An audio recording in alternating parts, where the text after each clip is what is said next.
Greetings! Miss Kniddle decided to sleep in this morning, so I'm sorry you won't be seeing Miss Kniddle, but I'm taking her place. Don't forget to be doing your math, ladies and gentlemen. Right now we'll be reading. Miss Kniddle told me that you read 2 chapters from Mother Westwind's Neighbors yesterday. She said you highly enjoyed it. We'll see if that's true or not. This chapter is called Why Old Mistah Buzzard Has a Bald Head. Old Mistah Buzzard came up from the south to live in the Green Forest, so as to be near his old friend Unc' Billy Possum. At first, all the little folks in the Green Forest and all the little people in the Green Meadow had been a little bit suspicious of the big black bird sailing around and round high up in the blue, blue sky. And the littlest ones had a great fear, for he looked so much like Redtail the Hawk, they thought he must be, at the very least, Redtail's own cousin. I wonder why they'd be afraid of Redtail the Hawk. Probably because hawks are predators, and they eat little animals like mice and you know, rodents and things that like run around in the bottom of the forest, and they were thinking maybe they might get eaten. Let's see. When Unc' Billy Possum heard this, he hurried around telling everyone that old Mistah Buzzard was a friend of his and that he wouldn't harm anyone in the world. Because what do buzzards eat? They eat dead things. So as long as you're alive, you should be good. Then, among the little forest and the meadow people, there was great rejoicing, and they all hurried over to the dead tall tree in the Green Forest, where old Mistah Buzzard delighted to sit, and to tell him how glad they were that he was come to make his home in the Green Forest. Unc' Billy Possum was on hand to introduce them, and each one was very polite to old Mistah Buzzard, especially the littlest ones, who had been most frightened when they first seen him sailing high up in the blue, blue sky. Old Mistah Buzzard was just as polite as they were, and bowed his wrinkled bald head to this one, and bowed his wrinkled bald head to that one in a very grand manner. As usual, Peter Rabbit was brimming over with curiosity. He could hardly wait to be introduced before he began to ask questions.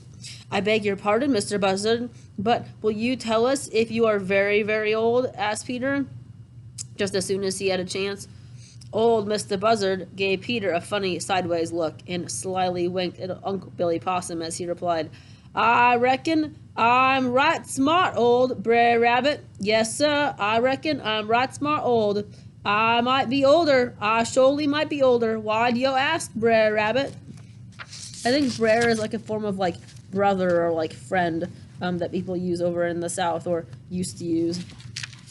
Peter looked a little bit foolish, just a little bit foolish, and he hesitated before he replied in a very low voice, "Because I thought that only very old people ever have bald heads." Mr. Buzzard threw back his head and laughed and laughed and laughed, fit to kill himself. "Ha, ha, ha, oh, oh, oh," he laughed, old Mr. Buzzard, and because he seemed so tickled, everybody else began to laugh too. Even Peter Rabbit laughed, although he felt very uncomfortable, because it seemed as if they were all laughing at him. "I reckon, Brer Rabbit, you all don't know much about my family. I reckon you all don't live so long up here in the north. Yo don't go thinking that no one lives up anywhere else of much account." Wow, Mr. Buzzard has a very thick accent. "Isn't that so, Brer Rabbit?" said old Mr. Buzzard, with another sly wink at Unc' Billy Possum. Peter Rabbit looked more confused than ever, but he hesitated and hastened to tell old Mr. Buzzard about such a thought had never entered his head, and that he held the greatest respect for old Mr. Buzzard, and that his family. Then, his curiosity getting the better of him, as it always does, he added, "But I would like to know how it is that you happen to be bald-headed, Mr. Buzzard, when none of the other people whom I know are." Old Mistah Buzzard grinned good-naturedly and settled himself more comfortably on a branch of the tall dead tree. "It's quite a story, Brer Rabbit, it is quite a story," said he. "Oh, do please tell us to us," cried Peter Rabbit and Johnny Chuck and Happy Jack Squirrel together. Old Mistah Buzzard looked around the circle of little forest folk and meadow people. "I don't want to tire yo-alls.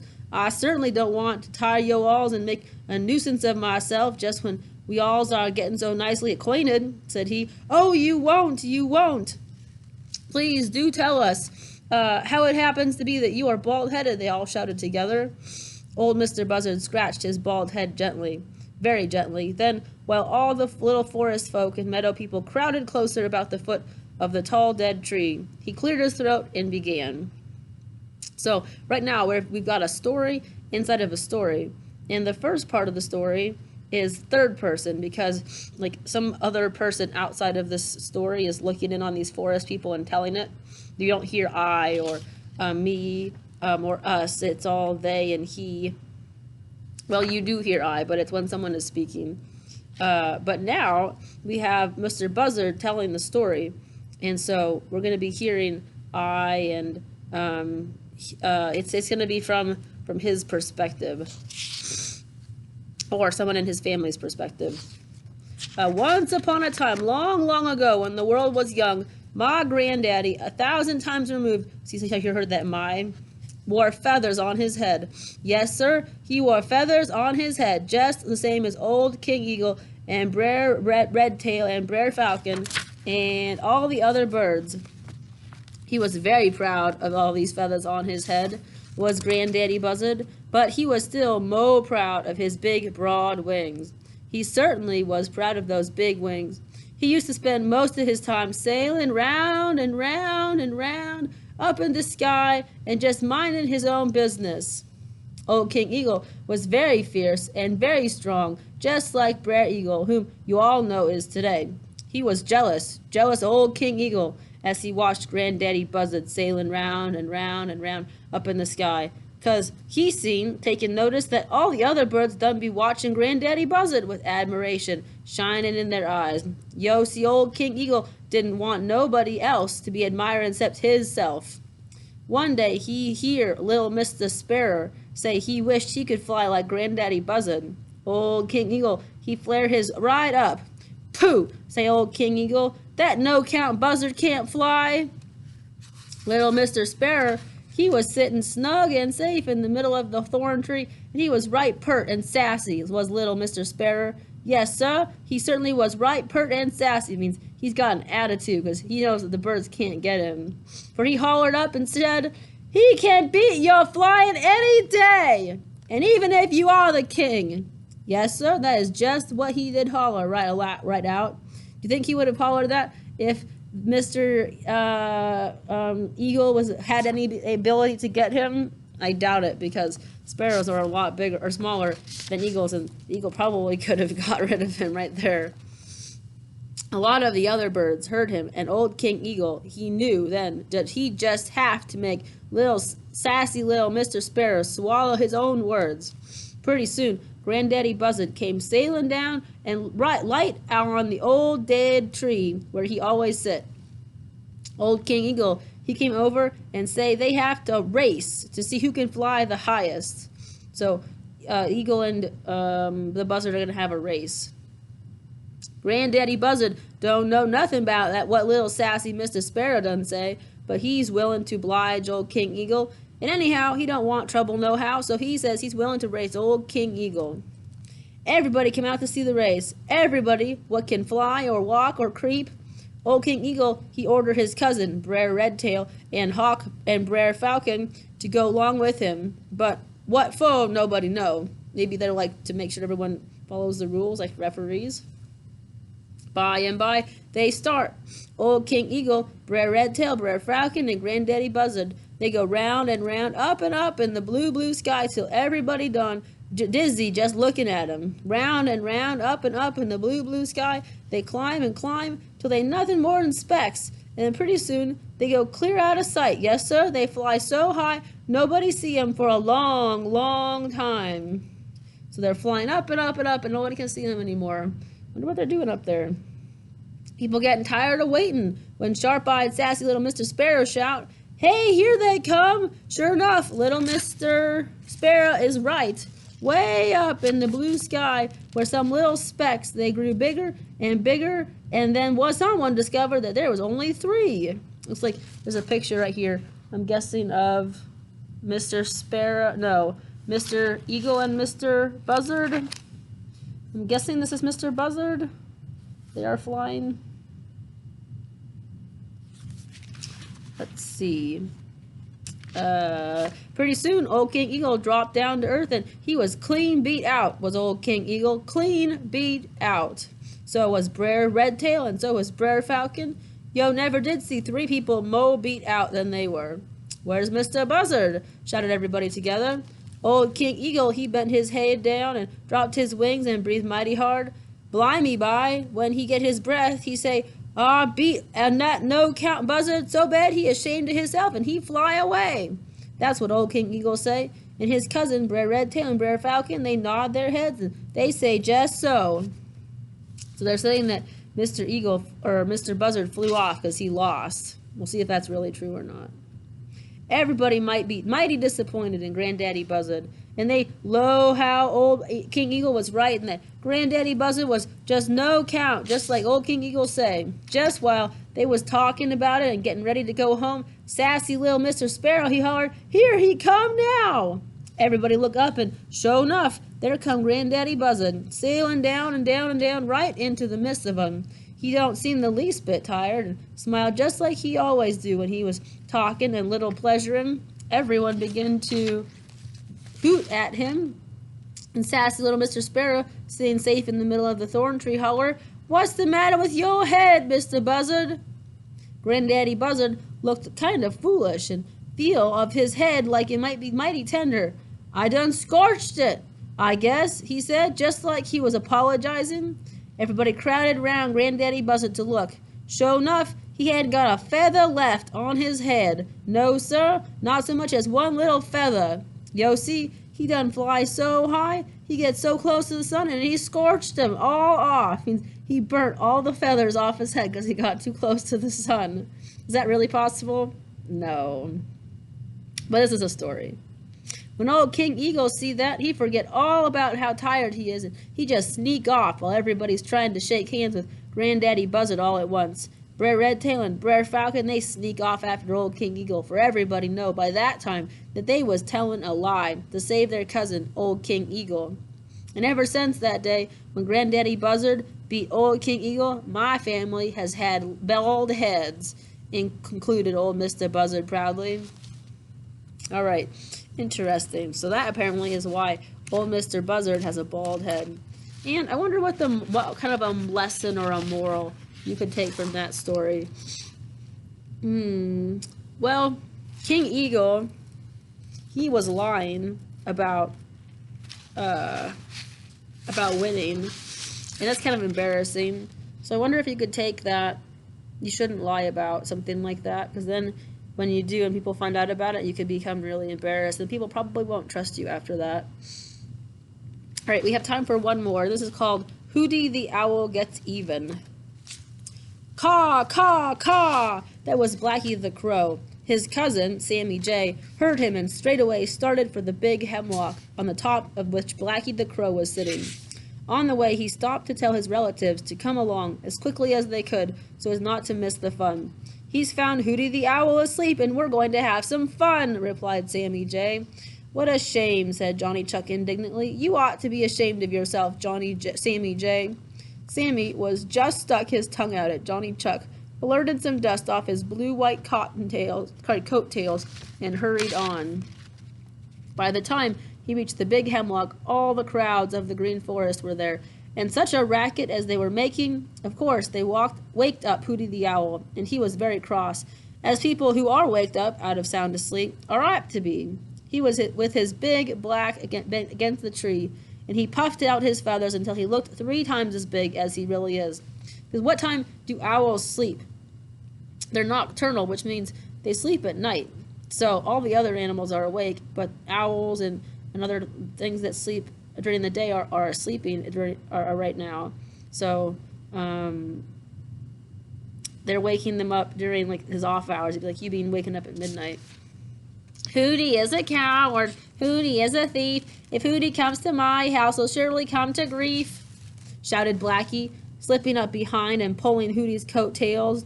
Hooty snapped his bill and hissed fiercely, but he couldn't see very well because the sun was bright, and so Blacky had no trouble in keeping out of his way. Wait till it's dark, Blacky the Crow. You wait till it's dark, snapped Hooty the Owl. Blacky stopped teasing for a minute and shivered just a bit under his black coat. He knew how fierce Hooty was when he could see, and, to tell the truth, he really had rather not meet him after dark. Just then, Sammy Jay flew almost into Hooty's face and cried, "Hooty is a blind man, Hooty cannot see. Who's afraid of Hooty in the hemlock tree?" They're just being bullies. Blacky forgot all his fears and once more led the tormentors of Hooty. Now Hooty was not only sleepy and half blind in the bright light, but his stomach was so full of good things that he could hardly move.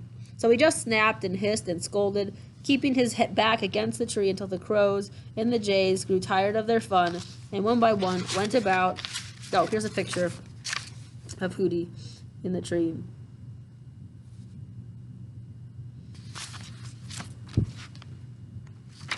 Went about their business. As the last one with a final jeer flew away, Hooty the Owl settled himself to sleep again. "Just wait," he muttered darkly. "Good night, Hooty," cried one of the Merry Little Breezes as he went hurrying through the Green Forest, just as jolly round Mr. Sun was going to bed behind the purple clouds. "Good night," grumbled Hooty the Owl. 7:40.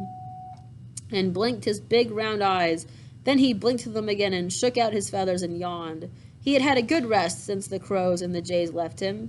"Don't see what everybody goes to bed just as the best part of the day is coming," said Hooty to himself, for you know how Hooty the Owl sleeps when the sun shines, and flies abroad when the shadows creep out from the purple hills. Way over on the other side of the Green Forest, Blacky the Crow croaked sleepily as he tucked his head under his wing. Blacky was very tired, for he had had a very, very busy day. He had pulled up a whole row of Farmer Brown's young corn. Then he had had the whole hour of fun tormenting Hooty the Owl, when the latter was so sleepy and blinded by the sunlight that he could do nothing but hiss and snap his bill. Blacky chuckled at the thought of it. Then he closed his eyes in 2 minutes and was fast asleep. So Blacky the Owl is kind of just a pain to everybody, it sounds like. Now someone else heard that chuckle and chuckled in reply, but very softly. It was Hooty the Owl. His big yellow eyes grew bigger and brighter, and as he flew over the big pine where Blacky was sleeping, no one but Hooty could have seen the black rascal in his snug retreat. But Hooty saw, for his eyes are made for seeing in the dark. Back and forth, as lightly as a feather, and as silently, Hooty sailed over the big pine until he was sure that Blacky was sound asleep. Then something happened. Oh my yes, something certainly did happen. Blacky the Crow was knocked off his perch and fell halfway to the ground before he could catch himself. "Caw! Caw! Caw!" screamed Blacky in great fright. Oh dear, what was that?" he cried. Blacky fluttered back up to his perch, bumping his head as he went, for it was so dark he couldn't see. Hardly had he comfortably settled himself once more and began to doze, when just as before, he was so frightened that he didn't know what to do. But just as before, he fluttered back to his perch. Not the tiniest sound was to be heard. Blacky turned his head this way and turned his head that way and watched and listened and shivered and shook, but not a thing he could hear. Yet, just as soon as he closed his eyes, something pushed him off his porch and tumbled him down.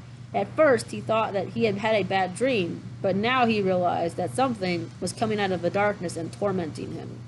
After a while, he heard a voice from the top of the next tree.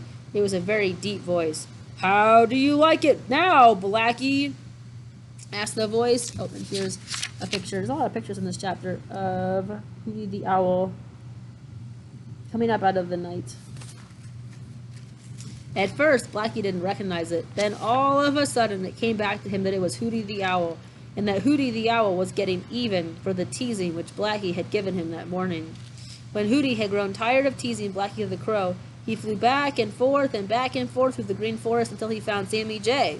Then Hooty teased Sammy Jay, and just as he had Blacky the Crow, until he had frightened him almost to death. And just as the first faint light of morning came stealing across the green meadow, Hooty the Owl flew to the thickest part of the Green Forest to settle down for the day. "My, but I had a good time," said Hooty the Owl with a chuckle, "and now I guess I'll be even with Blacky the Crow and Sammy Jay." All right, so that were our 2 stories for today. I guess our lesson from this last one would be don't mess with someone unless you expect to be messed with back. Miss Canada will be back on Monday. She told me to tell you that this weekend you'll be receiving in the mail or in your mailboxes flat math fairies or flat math pirates.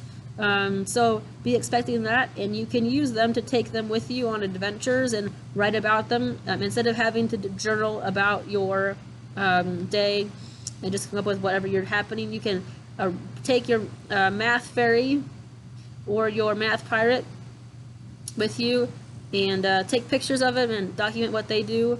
Apparently Flat Mrs. Dillard was seen doing lots of things last week. She helped birth some cows and was doing other things around the farm. So she said she was excited to see what things the math fairy and the math pirate would be doing. So yeah, I can't think of anything else. I will see you guys all later, and I miss you, or Miss Kniddle misses you.